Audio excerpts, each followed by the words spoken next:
Here's the story of the man who invented the first computer. Make sure you like and subscribe to my channel. Charles Babbage was a brilliant English mathematician and inventor. He's known as the father of the computer because of his amazing work on machines that can calculate and process information. Babbage lived a long time ago in the 18th century.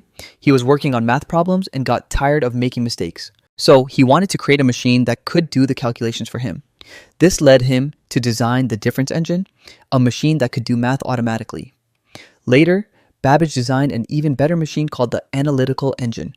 This machine could do any calculation using cards with holes in them, a central brain, and a memory system. It was like a computer. Although Babbage never built a working model of his machines, his ideas were revolutionary. He faced many challenges, but his work paved the way for modern computers. Today, we recognize Babbage as a pioneer in computer science. His ideas inspired others to create the first electronic computers. Babbage's legacy continues to motivate people to innovate and explore new possibilities.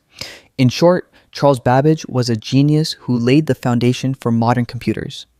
His work may not have been fully realized in his lifetime, but it changed the world forever.